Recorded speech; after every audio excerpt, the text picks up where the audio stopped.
Hello tout le monde, j'espère que vous allez bien. Aujourd'hui on se retrouve dans une nouvelle vidéo qui sera un tuto sur la peau dans les livres de Hanna Karlzon.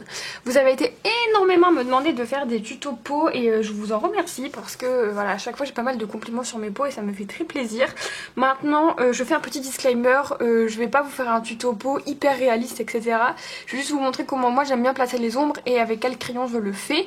Donc dans cette vidéo je vais vous montrer comment je fais sur les coloriages d'Hanna Karlzon. Ensuite je vais aussi vous montrer sur des collages en grayscale et puis aussi comment faire des peaux mates et foncées. Donc voilà, j'espère que cette petite série de vidéos va vous plaire, mais voilà, je fais un petit disclaimer, je fais pas du tout cette vidéo pour me vanter ou quoi que ce soit, c'est juste que vous me l'avez pas mal demandé et que ça me fait plaisir de pouvoir vous montrer ça. Du coup là le tuto que je vais vous montrer, il va pouvoir fonctionner sur tout ce qui est coloriage en line art, donc tout ce qui est Hanna Karlzon, et après tous les livres par exemple de portraits Amazon etc. On a beaucoup d'illustrations, il y a des portraits où en fait on a juste les traits, où on n'a pas d'aide pour placer les ombres, et je trouve que c'est vraiment ces portraits là qui sont le plus compliqués à gérer, en tout cas pour moi. Je sais que j'ai beaucoup plus de facilité à faire mes portraits avec du grayscale, donc par exemple les Christine Caron etc. Je trouve que c'est vraiment plus simple et je trouve que plus le dessin est réaliste, plus ça va être facile pour moi en tout cas de placer les ombres, parce que sur les portraits d'Hanna Karlzon, je vais vous montrer, voilà, là aujourd'hui on va faire celui-ci, vous voyez il n'y a aucune aide pour savoir où est-ce qu'on va placer nos ombres, et surtout le point fatidique pardon, chez Hanna Karlzon, c'est le nez, voilà, le nez il n'y a absolument aucune aide, donc c'est vrai que ça peut être compliqué je trouve de se lancer dans un de ces portraits, donc c'est aussi pour ça que je fais cette vidéo, pour pouvoir vous aider à les appréhender de la façon la plus simple possible. Mais si jamais vous avez envie de vous mettre au portrait et de vous améliorer entre guillemets là-dessus, je vous conseille plutôt de vous entraîner sur des portraits en grayscale, par exemple les coloriages wild de Emmanuel Colas sont très bien pour ça. Sinon vous avez aussi les Christine Caron comme je vous ai dit. Et c'est vrai que les coloriages d'Hanna Karlzon en termes de portraits sont très difficiles à aborder je trouve, parce qu'on n'a pas d'aide en fait pour placer les ombres. Et je vais vous montrer un petit peu les portraits que j'ai pu faire dans ce livre. Je vais vous montrer, je vais enlever ma feuille, je vais la remettre après. Je vais vous montrer plutôt les premiers que j'ai fait pour vous montrer un petit peu l'évolution entre guillemets. Donc ça c'est l'un des premiers portraits que j'avais fait au Giotto Skin Tone je crois, et je l'avais fait pendant le premier confinement en 2020. Est-ce qu'il y en a d'autres par là de fait? Je crois pas. Honnêtement les portraits d'Hanna Karlzon j'en fais pas énormément parce que comme dit je trouve que c'est pas très facile à aborder, et ce qui m'embête aussi pas mal dans les portraits d'Hanna Karlzon c'est qu'ils sont assez chargés surtout au niveau des cheveux, et je trouve que c'est chiant vraiment de passer entre chaque petit machin et tout, donc voilà, j'en fais pas énormément mais j'aime bien en faire quand même. Donc ça c'est un de mes premiers, et un des derniers que j'ai fait c'est celui-ci. Alors j'en ai fait d'autres entre deux mais voilà, donc vous voyez qu'il y a quand même une différence par rapport à où sont placées les ombres etc. Cette version là me plaît autant que celle-ci, enfin en tout cas celle-ci au moment où je l'ai faite j'en étais très contente. Maintenant c'est vrai que je fais plus du tout ça comme ça, je vais plus les aborder comme ça. Moi j'aime bien quand les ombres elles sont assez marquées, quand le nez il est assez défini etc. Donc voilà, c'est ce que je vais tenter de vous montrer sur mon portrait que j'ai déjà perdu, qui est là. Donc je remets ma petite feuille, je suis désolée bien sûr pour les pouic-pouic, tous les bruits parasites etc. mais je suis avec Sésame, et j'en ai fait un aussi il y a pas longtemps, je viens de me souvenir, voilà j'avais fait celui-ci, j'avais essayé de faire une peau un petit peu plus foncée mais voilà un petit peu ce que ça peut donner avec ma technique entre guillemets, même si il n'y a pas vraiment de... Vous allez voir, voilà, je vais vous expliquer comment je fais ça, j'espère que ça va vous plaire. Du coup aujourd'hui je vais utiliser les luminances de chez Caran d'Ache parce que c'est ma gamme préférée pour faire les peaux. Maintenant je vais aussi vous montrer dans d'autres vidéos comment faire au Prismacolor, au Polychromos et avec les Giotto Skin Tone. Donc voilà, je vous donnerai les combos à ce moment là. Du coup pour pouvoir faire ma peau, donc là je vais partir sur une peau plutôt claire. Après avec ce combo là on peut aussi accentuer les ombres pour avoir une peau plus foncée, mais pour tout ce qui est peau métisse et vraiment noire je vous montrerai ça dans une autre vidéo avec une autre gamme. Du coup pour les luminances j'utilise le 872, le 741, le 998 et le 575, et comme vous pouvez voir ils ont pas mal baissé hein. Je les utilise pas mal pour faire ça. Ensuite j'utilise aussi beaucoup mon drawing blanc, vous allez voir, et aussi j'utilise pour le blush pour les joues des Polychromos. C'est souvent ceux-là dont je me sers parce que je trouve que c'est ce qui rend le mieux. Des fois j'utilise des Prisma, ça dépend. Là pour ce coloriage là j'ai plutôt envie d'utiliser les polychromos, donc le 191 et le 142. Dans cette vidéo je vais pas lui faire de make-up, on va vraiment se focus sur les ombres du visage. Et par contre dans d'autres vidéos, si ça vous intéresse, n'hésitez pas à me le dire en commentaire, je pourrais vous montrer comment je lui fais un petit maquillage si vous voulez, mais voilà. Donc moi pour placer les ombres, je me sers de ce qu'il y a sur le visage. Et honnêtement je me prends pas trop la tête à savoir si mes ombres elles sont réalistes ou pas, et si la lumière elle vient tel côté. Je me prends pas trop la tête pour ça. Si jamais un jour j'ai envie de faire un colo où toute la lumière vient de ce côté là, oui je vais me concentrer là-dessus. Mais là sur un portrait comme ça c'est pas trop le but pour moi. Du coup la première chose que je vais pouvoir venir ombrer, ça va être tout ce qui va passer par dessus le visage. Donc là par exemple vous voyez il y a la feuille qui passe ici, donc je vais pouvoir ombrer toute la mèche de cheveux, le bijou, etc. Tout ça je sais déjà que ça va être vraiment ombré assez foncé, puisque ça passe par dessus. Donc comme vous pouvez voir sur ma main il y a une ombre qui se crée. Même chose là au niveau de l'oreille, elle est derrière vraiment tout ce qui est cheveux, etc. Pareil les bijoux il faut une petite ombre. Là toute cette partie là c'est sûr que ça va être enfoncé parce que il y a le bijou qui passe par dessus. Le dessous de la lèvre c'est pareil parce que naturellement notre lèvre elle fait une petite ombre sur le menton. Au niveau des yeux on sait que la paupière elle est forcément plus enfoncée, donc là c'est sûr que je vais avoir une ombre. Moi j'aime bien aussi ombrer un petit peu sur les contours du visage. Et ensuite on a la fameuse problématique chez Anna Carzon qui est le nez. Voilà, on l'a aussi chez Analine et chez certains illustrateurs. Du coup moi je me prends pas la tête, ce que je fais c'est que je vais sur Pinterest, je tape nose drawing et puis je tombe sur pas mal de dessins de nez qui vont déjà être ombrés. Et en général j'aime bien me servir de celle-là parce que on a différents nez dans différentes postures. Et là celui qui correspond le mieux à notre dessin ça va plutôt être celui-ci. Donc en fait je vais tout simplement me servir de ce modèle-là pour venir placer mes ombres. Donc comme on peut voir on va avoir des ombres vraiment toutes ici, sur le côté comme ça un petit peu en diagonale pour faire ressortir le nez qui soit un petit peu en relief, et toute la partie qui est là va être assez claire, voilà tout simplement. Donc moi je me sers de ça et je me prends pas la tête plus que ça. Et après si vous voulez avoir plus d'aide, eh bien vous pouvez taper lips drawing, ears drawing, enfin voilà vous pouvez taper vraiment n'importe quelle partie. Vous voyez si vous voulez ombrer les lèvres avec un rouge à lèvres ou quoi, vous pouvez vous servir de ce genre de dessin. Et je trouve que c'est vraiment très très bien parce que ça nous permet d'avoir, pareil pour les yeux, si vous voulez ombrer les yeux, faire un maquillage, etc. Utiliser des photos de référence, je trouve que c'est vraiment ce qu'il y a de plus pratique. Et vous pouvez trouver ça pour tout. Si jamais vous voulez vraiment vous concentrer sur la main, vous tapez hand drawing et pareil vous allez avoir tout le... Voilà, tout le processus d'ombre qui va être fait. Mais là ce qui nous intéresse aujourd'hui c'est le nez. Du coup, on va commencer par ça d'ailleurs. Alors je vais zoomer. J'espère que mes explications vont être le plus claires possible et que ça va être voilà, que ça va être clair pour vous. Si jamais vous avez la moindre question, n'hésitez pas à m'envoyer un message sur Insta ou un commentaire et j'y répondrai. Donc première chose, moi je commence toujours par ma couleur la plus foncée. Vous allez voir que sur les portraits, moi je fais du couche par couche par couche par couche par couche. Voilà, je prends vraiment mon temps. Autant il y a d'autres éléments où j'appuie et je me prends pas la tête. Autant le portrait, moi j'aime bien. C'est quelque chose que j'aime faire. Donc même si ça me prend 40 minutes, 1 heure de faire juste le visage, et voilà, c'est pas un souci pour moi. Parce que c'est vraiment quelque chose que j'aime beaucoup faire. Donc je fais vraiment du couche par couche en allant de ma couleur la plus foncée à ma couleur la plus claire. Donc je commence avec mon 575 qui est donc la couleur la plus foncée. Et on va donc commencer par ce fameux nez parce que il est là, donc autant y aller direct. Du coup la première chose que je vais venir faire c'est foncer un petit peu les narines. Parce que il n'y a pas trop de lumière qui passe à cet endroit là du nez. Le piercing il va un peu nous gêner mais c'est pas très grave, voilà. J'espère que vous voyez bien. Je vais vraiment vous zoomer pour le nez parce que c'est souvent ce qui nous embête le plus. Le petit trait là, moi je vais pas m'en servir, je vais l'oublier complètement parce que par rapport à la forme de nez que je veux faire qui est là, j'ai pas d'utilité en fait d'avoir ce trait là, donc je vais pas m'en servir plus que ça. Donc la première chose que je vais venir ombrer c'est du coup le bout du nez qui est là, et donc je vais venir tracer un petit peu cet arrondi qu'on a sur la photo. Là pour le coup on est sur une petite partie de dessin, mais vous allez voir que c'est vraiment pas compliqué, il vous suffit juste de reproduire ce que vous avez sur la photo en fait. Donc les ailes du nez elles sont assez foncées.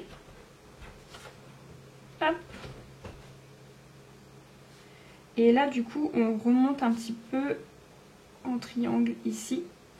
Et après du coup on a toute la partie du nez qui va être un petit peu en diagonale comme ça pour pouvoir le faire ressortir qu'il soit en relief tout simplement.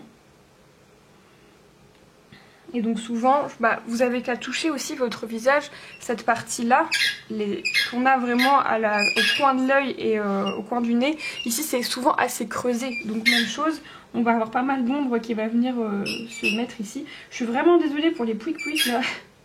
Mais bon, je ne vais pas enfermer Sésame dans une autre pièce ou quoi. Donc elle est là, hein. Donc voilà, et souvent, cette partie-là sur votre visage, elle est souvent plus foncée. Donc voilà, pour mon nez, avec ma couleur la plus foncée, pour le moment, je vais m'arrêter là. Et plus ça va aller, plus avec ma couleur intermédiaire, je vais venir remonter un petit peu, affiner le nez, etc. Mais pour ma partie foncée, c'est tout. Ensuite, je vais venir m'attaquer au reste de mes ombres. Donc comme je vous ai dit, pour moi, toute cette partie-là, elle n'est pas du tout à la lumière, elle est assez foncée. Hop, là c'est pareil. Donc vous voyez, sur le reste des ombres, j'appuie un tout petit peu plus. Parce que sur cette partie-là du nez, on est vraiment... vous voyez pas, c'est intéressant. Sur cette partie-là du nez, on est vraiment... Je redessine. Donc du coup, pour le moment, j'y vais doucement et je vais accentuer au fur et à mesure. Tandis que les autres ombres que je suis en train de placer là, je sais... Enfin, elles vont pas bouger. Je vais pas avoir besoin de redessiner ou quoi. Donc j'y vais direct. Comme je vous ai dit, on a la paupière ici, le pli de la paupière qui est souvent assez foncé. Et moi, ce que j'aime bien faire dans les portraits d'Ada Cardone, c'est que j'aime bien venir redessiner un tout petit peu les yeux en les mettant un peu plus en amande, comme ça. Là, du coup, on a dit que c'était foncé parce qu'on a ce truc-là, le petit bijou qui passe dessus. Là, pareil, vous voyez bien, oui, vous voyez bien, on a tous les cheveux qui passent dessus, donc on a forcément une ombre qui se crée. Ensuite, par rapport au maquillage, donc je vous ai parlé du blush, etc. En fait, le dessin qu'on est en train de faire, le portrait qu'on est en train de faire, moi je le fais aussi un petit peu comme si je me maquillais moi. C'est-à-dire que moi, quand je me maquille, j'aime bien mettre un petit peu de bronzer, contouring quoi, dans le creux de mes joues, pour qu'elles soient un petit peu plus fines en fait. Donc du coup, je vais venir faire pareil, la même chose. Je vais venir lui creuser un petit peu les joues, comme si je me maquillais, tout simplement. Pour venir aussi faire ressortir ses pommettes, parce que là, comme vous pouvez voir, Anna Cardone, elle s'est pas foulée entre guillemets, même si je lui reproche de rien. Voilà, on a les pommettes, on ne sait pas où elles sont, elles ressortent pas du tout. Donc moi, je vais venir les faire ressortir de moi-même, tout simplement. Et donc de l'autre côté, ma pommette, elle est un petit peu par là. La même chose, j'appuie pas trop parce que ça va me permettre de pouvoir bouger un petit peu. Là, vous voyez, ma pommette, elle est beaucoup plus basse que l'autre. Donc du coup, je vais venir la remonter un petit peu. Et je vais venir prendre ma gomme électrique qui est là. Et je vais venir gommer un peu. Vous voyez, ce qui est pratique, c'est comme j'ai très peu appuyé, je gomme comme je veux, quoi. Hop. Ensuite, la lèvre, on a l'arc de Cupidon, qui est ici. Donc ça, moi, j'aime bien le faire ressortir un petit peu. Et on a toujours un petit peu des ombres au-dessus des lèvres. Et en dessous, c'est pareil. On a toujours l'ombre de la lèvre qui vient un petit peu sur le menton. Après le menton, vous le travaillez comme vous voulez. On peut lui faire une petite fossette, on peut, voilà, on le retravaille comme on veut.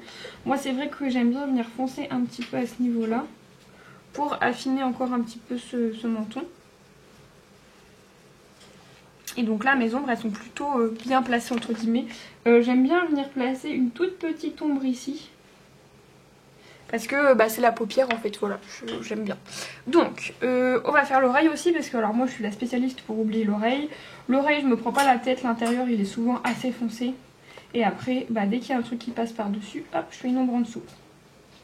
Vous voyez, je me prends pas la tête à me dire, la lumière elle vient de droite, de gauche, de truc de machin. Si ça passe par-dessus, hop, une ombre sur le côté, et puis c'est tout. Alors, ensuite, à ce moment-là, je passe à ma couleur intermédiaire, donc le 866. Et en fait, je vais venir tout simplement repasser par-dessus ma couleur foncée et l'étendre un petit peu. Voilà. Tout simplement. Ça va me permettre d'étendre mon ombre et de la fondre après avec mes autres couleurs, les autres couleurs de mon portrait. Même chose pour ma pommette. Je fonds un petit peu, j'étends un petit peu sans que ce soit de trop non plus, mais toujours un peu. Là, je repasse par-dessus aussi. Et après, bien sûr, je vais venir m'occuper de mon nez. Hop. Vous allez voir que c'est assez répétitif, donc il y a un moment, je vais vous passer en accéléré parce que après, une fois qu'on a placé les ombres pour la première fois, c'est du couche par couche par couche par couche et c'est vraiment répétitif, donc voilà. Ensuite, la paupière que je n'oublie pas. Hop. Et donc, je reprends ma photo de mon nez pour venir continuer à l'ombrer. Donc du coup, je repasse par-dessus les ombrages que j'ai fait là en essayant de les affiner un petit peu plus. Donc je remonte à l'intérieur. Et je fais vraiment, vous voyez, de la diagonale. Comme il y a sur l'image, là, vous voyez, les traits sont vraiment en diagonale comme ça. Donc je fais vraiment pareil, de la diagonale, pour que ça fasse ressortir le sommet de mon nez. Ensuite, là, j'accentue un petit peu mes ombres ici. Je les étale un peu. Et là, pour le coup, c'est vraiment au fur et à mesure que vous allez vous rendre compte si votre nez, il vous plaît ou pas. Et comment il rend, quoi. La même chose, j'étale un petit peu. À ce niveau-là aussi. Là, on a du coup forcément l'ombre du piercing. Les ailes du nez. Hop. Là, je pense qu'on n'est pas trop mal. Ensuite, je prends ma couleur intermédiaire claire, donc le 741, et rebelote. Je passe sur les contours et il y a certains endroits que je vais complètement venir colorier avec cette couleur-là, notamment ici, puisque en fait, moi je pars du principe qu'il y a un gros élément là. Voilà, il y a vraiment toute la coiffe qui est ici. Donc du coup, ici, il y a pas mal d'ombre quand même. Voilà, il y a pas, la lumière, elle n'a pas la place de passer, entre guillemets. Donc il y a pas mal d'endroits comme ça où je vais pas forcément venir utiliser ma couleur la plus claire. Mais ma couleur intermédiaire va prendre sa place. Je sais pas si c'est clair ce que je vous raconte. J'espère. Hop. Toujours ma petite pommette. Hop. Là, vous voyez notamment ici, j'aime bien venir utiliser vraiment ma couleur claire que sur le bout de mon menton. Parce que ma lèvre, elle fait quand même pas mal d'ombre. Et donc du coup, je vais avoir une zone de lumière vraiment ici. Ce que je trouve pratique dans le fait de faire comme ça, de faire du plus foncé au plus clair, c'est que au fur et à mesure, mes zones de lumière, elles vont se révéler elles-mêmes. Et du coup, je vais pouvoir, avec mon drawing blanc, les repasser. Après, vous allez voir, ça va se voir. Donc ensuite, pour mon nez, hop, je passe partout ici.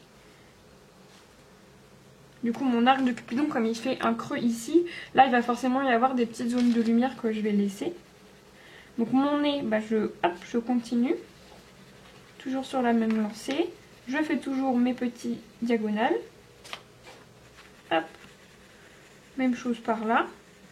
Le bout de mon nez, je continue, mais je vais pas trop loin parce que on voit bien que sur la photo, tout ici, on a une zone de lumière. Donc du coup, je vais laisser ça comme ça pour avoir une belle zone de lumière. Mes narines, je viens pas complètement les colorier avec cette couleur, mais quasiment. Hop. Et ensuite, ma couleur la plus claire. Ah, j'ai oublié l'oreille. Vous voyez? L'oreille, à chaque fois, je l'oublie. Vraiment, à la fin de mon portrait, je me dis purée, une fois que j'ai rangé tous mes crayons, j'ai oublié l'oreille. Vraiment, ça m'arrive tout le temps. Et vous voyez, mon oreille, vu qu'il y a plein de trucs qui passent par-dessus, même pas besoin de mettre la couleur la plus claire. Parce qu'il y a tout ça qui est vraiment au-dessus, donc pour moi, il n'y a pas de zone de lumière. Donc, mon plus clair, le 872. Et donc là, je vais repasser. Donc ici, moi, j'aime bien laisser une zone vraiment assez claire. Et donc c'est là que rentre en action mon drawing blanc. Et donc vous voyez que là, même si c'est pas focus, vous voyez que ma mine, elle est dégueu. Il y a du jaune, du rose. Donc bien la nettoyer, parce qu'on n'a pas envie d'avoir du jaune, du rose dans notre peau claire. Hop. Et donc là, je viens passer mon drawing. Même chose, à l'entrée de mon œil, j'aime bien que la zone, elle soit assez claire. Donc je passe bien mon drawing. Ensuite, à ce niveau-là, hop. Je repasse. Et moi, j'aime bien avoir une petite zone de lumière ici, à ce niveau-là. Vraiment sur le haut de la pommette. Là où la lumière, elle viendrait taper... sans me dire, il y a une lumière qui vient de par là, de machin. Non, c'est juste que moi, j'aime bien qu'il y ait toujours cette partie-là qui soit un peu claire. Ici, même chose, je vous ai dit que là... J'aimais bien que ce soit un peu clair, donc hop, je mets mon drawing blanc. Pour le moment, ça se voit pas forcément, mais en fait, ça va venir saturer le papier plus vite. Donc après, j'aurai plus de mal à passer par-dessus avec mon crayon. Et donc, ça va tout simplement révéler la zone de lumière tout seul. Là, étant donné qu'on a les cheveux qui passent par-dessus, je fais pas de zone de lumière. Parce que, pareil que pour l'oreille, comme on a toute cette partie-là qui passe par-dessus, ça cache un petit peu l'ombre. Le menton, hop, je viens laisser une toute petite zone de lumière ici. Même chose, mon drawing blanc. Et alors, pour mon nez, on va arriver à l'étape finale, entre guillemets.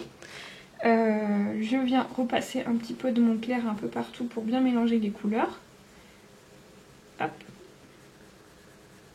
Moi j'aime bien toujours avoir une petite ombre ici assez claire parce que quand on touche son nez il y a l'arête du nez et je sais pas, j'aime bien avoir cette partie là qui est un peu plus claire. Et donc hop, tout ici je viens mettre mon drawing blanc. Donc vraiment tout là je vais avoir une zone plutôt claire. Et c'est vrai que j'aime bien en avoir une aussi ici. Hop. Donc là j'ai pas mal saturé mon papier là, donc quand je vais repasser mes prochaines couches, je pourrai pas tellement repasser dessus. Donc voilà, là la base de notre portrait elle est faite. Et donc là ça va être juste un jeu de patience, de couche par couche par couche par couche par couche par couche. Honnêtement ça va être que ça. Donc la prochaine couche je vais la faire avec vous et après je vous laisserai en accéléré parce que honnêtement c'est pas que c'est pas intéressant, mais bon, c'est... Voilà. Donc là, dès la deuxième couche, j'hésite pas à appuyer un petit peu plus pour marquer plus mes ombres et commencer à saturer mon papier. En général, je suis entre 3 à 5 couches. Ça dépend en fait de la taille du portrait et de ce qu'il y a comme ombre. Parce que par exemple, pour cette partie-là, il n'y aura pas beaucoup d'ombre. Il y aura l'ombre de la main, l'ombre du cou, voilà. Mais toute cette partie-là va être assez claire, donc du coup, je vais avoir un peu de mal à la saturer. Il va falloir que je fasse pas mal de couches. Mais là, ça va aller assez vite. Puisque le portrait, il est plutôt petit et on a la chance, entre guillemets, d'avoir toute cette partie-là qui est cachée. Donc on a juste à s'occuper de la partie visible du portrait, quoi. Donc là, j'hésite pas. Je marque un petit peu plus mon ombre. Tout en relâchant un petit peu la pression pour venir quand même avoir des bordures un peu floues pour pouvoir bien les ombrer par la suite. Donc là, on a ma paupière. Ma pommette, j'y vais doucement par contre pour la pommette parce que j'aime bien qu'elle soit marquée mais pas trop non plus. Donc j'appuie pas comme un bourrin. Là, on a du coup le creux au niveau du menton.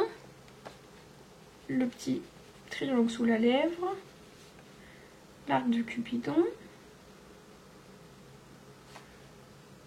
Il y a des ombres que je vais pas repasser. Par exemple, j'avais ombré un tout petit peu au-dessus de mes lèvres ici. Ça, je vais pas venir le repasser au foncé parce que même avec une seule couche, je trouve que ça suffit, quoi. Pour le nez, j'y vais toujours doucement parce que j'ai pas envie que ce soit hyper marqué non plus.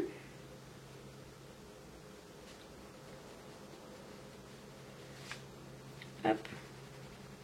Et j'y vais toujours en diagonale comme ça. Mais léger. Vous voyez, je vais pas aussi foncé que là. J'y vais vraiment léger pour que ça prenne forme. Et au fur et à mesure, ça va saturer mon papier. Mais sans que ce soit vraiment hyper marqué non plus, quoi. Parce que c'est pas trop le but. C'est pas le but non plus. Est-ce que j'ai bien tout repassé? Non, je suis pas repassée ici. L'oreille, on l'oublie pas, Marine. Et donc vous voyez toute cette réflexion de il y a un objet qui passe par-dessus, j'ombre mon nez, je leur dessine, truc machin. Vous n'êtes pas obligé de le faire pour le grayscale puisque l'illustrateur ou l'illustratrice a déjà fait le travail pour vous. Donc c'est en ça que je trouve que c'est plus facile d'aborder un coloriage, un portrait en grayscale parce que tout est déjà placé. Vous avez juste à placer vos couleurs là où l'ombre a été faite par l'illustrateur ou l'illustratrice. Et donc je trouve ça beaucoup plus simple à aborder et beaucoup moins prise de tête entre guillemets, même si là je me prends pas la tête, mais c'est vrai que pour débuter, je trouve que c'est beaucoup plus simple à aborder parce que vous avez déjà quelque chose. Alors après sur ce collage de la Cardone, on a des tout petits pointillés que là on voit quasiment plus parce que je suis repassée dessus, mais il y en a des tout petits pointillés, mais je trouve que c'est pas encore assez pour qu'on puisse vraiment s'aider de ça, quoi. Et ce que je trouve top avec les luminances pour faire les portraits, c'est qu'ils se fondent super bien entre eux. Et c'est du beurre, quoi. C'est aussi très sympa avec les Prismacolor de faire des portraits, mais c'est vrai que j'ai une grosse préférence pour les luminances parce qu'ils se mélangent tout seuls. Ça sature le papier assez vite sans que ce soit gênant non plus.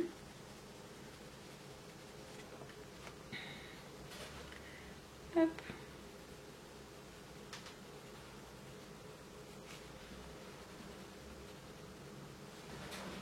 Le Cupidon, mon petit piercing. Là, je vais juste repasser un petit peu léger sur les lèvres. À cet endroit-là. Ici. Et donc là, j'ai pas fait la paupière.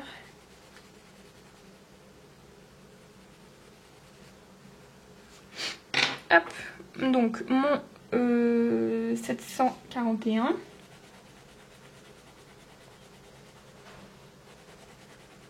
Par contre, l'inconvénient des des luminances, c'est qu'ils fondent, mais ils fondent. C'est un truc de ouf. Vraiment, ils fondent super vite et du coup, je suis un peu deg parce que j'ai pas... Enfin, j'ai fait pas mal de portraits avec, mais j'en ai pas fait non plus des centaines de milliers et bah, ils ont déjà pas mal fondu. Et je sais très bien que d'ici pas très longtemps, je vais devoir en racheter. Donc, ce qui est pratique, c'est qu'on les a à l'unité, mais quand même, quoi. Ça fait un peu mal aux fesses.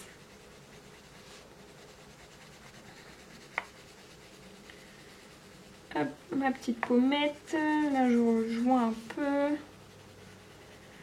Bah, c'est pas une science exacte, hein, mais ça se fait au fur et à mesure. Et je viens de me rendre compte que j'ai complètement oublié de mettre mon blush.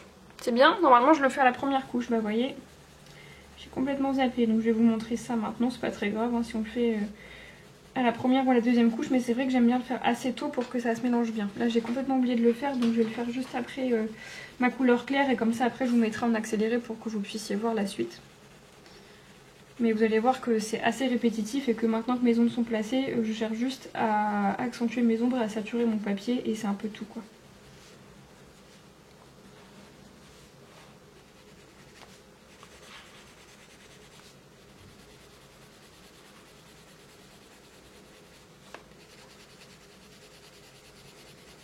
Hop. Donc en général c'est à ce moment là que je mets mon blush. Donc en général je le mets à la première couche, mais là j'ai oublié. Donc je le mets à la première couche et comme ça je le mets entre ma couleur intermédiaire, celle-ci, et ma couleur la plus claire pour pouvoir le fondre avec ma couleur la plus claire en fait, tout simplement. Donc je vais d'abord prendre ma couleur la plus foncée pour le blush. J'aime bien avoir deux couleurs, vous pouvez utiliser qu'une seule couleur ou même ne pas en mettre du tout, c'est vraiment à votre goût. Moi je sais que j'aime bien quand on a l'effet un petit peu joue un peu rosé. J'utilise ces couleurs là parce que c'est des couleurs que je vais venir réutiliser dans mes fleurs, donc j'aime bien en général faire ça. Si par exemple j'avais fait mes fleurs en rose ou en violet, bah j'aurais utilisé un rose ou un violet pour venir ombrer un peu mes joues niveau make-up. Donc du coup, je vais venir placer, je le place assez tôt, vous voyez, assez loin dans la joue, et je remonte un peu. Donc j'y vais tout doucement, tout doucement, tout doucement. Et je viens mettre un peu de celui-là. Pour le moment ça fait peur parce que ça fait très pétant, mais vous allez voir qu'avec en repassant mon luminance claire dessus, ça va le fondre et ce sera moins clownesque on va dire. Donc là je viens sur toute ma pommette. En fait je le place là où moi je place mon blush, tout simplement. Voilà. Et donc je fais la même chose de l'autre côté. Et vous voyez, je trouve que ça permet d'avoir un côté un peu rebondi. Donc bloum bloum là. Je sais pas comment expliquer, mais un peu plus saillant sur la joue. J'aime bien.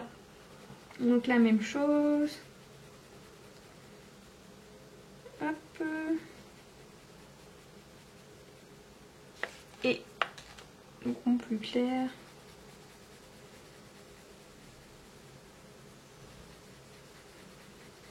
Donc là comme on voit moins de pommettes, il y en a un peu moins que l'autre côté, mais voilà. Et donc là je reprends ma couleur la plus claire et on est reparti.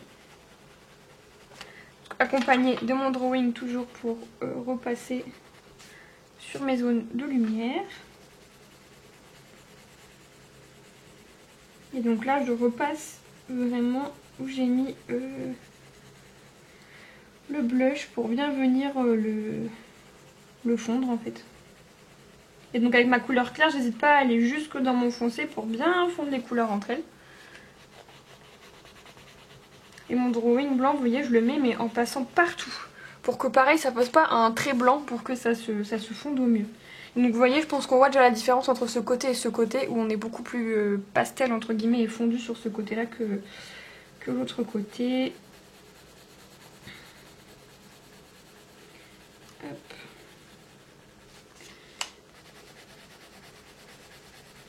Et le blush, en fonction, je peux le passer qu'une fois. C'est-à-dire que là, vu comment c'est pigmenté, etc., je pense que je vais pas avoir besoin de remettre une autre couche, de remettre après. En général, je mets une couche de mon blush, une couche de ces couleurs-là pendant ma première couche. Ça fait beaucoup de fois le mot couche. Et ensuite, quand je reviens pour ma deuxième, troisième couche, etc., en général, j'y reviens pas. Et j'y reviens un tout petit peu à ma dernière couche pour les finitions. Si je vois que c'est pas assez pétant et que j'ai envie que ce soit un peu plus relevé, quoi. Mais en général, je l'applique une seule fois et après ça me suffit pour le reste du colo, parce que j'ai pas non plus envie qu'elle ait les joues hyper saturées de rose ou de rouge, quoi. J'espère que mes explications sont claires et que c'est plutôt clair pour vous. Je suis désolée, ça a coupé parce que j'ai trop parlé. Donc du coup oui, j'étais en train de finir mon nez, donc je sais pas trop ce que vous avez vu, mais j'ai juste repassé un peu de drawing blanc et repassé un petit peu mon nez. Donc du coup ce que je vous disais aussi, c'est que là on est à la deuxième couche. Je pense que je vais en mettre une troisième. À certains endroits j'aurais peut-être besoin d'en mettre une quatrième, mais il y a un moment où je repasse pas forcément partout. En tout cas vous le verrez quand je vais passer en accéléré, et d'ailleurs on va passer en accéléré tout de suite. Puisque je vous ai un petit peu tout dit. Là pour le coup après c'est un jeu de patience de couche par couche. Donc voilà, on va passer en accéléré.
Ma peau du visage en tout cas est terminée, il va falloir que je m'attelle à toute cette partie là.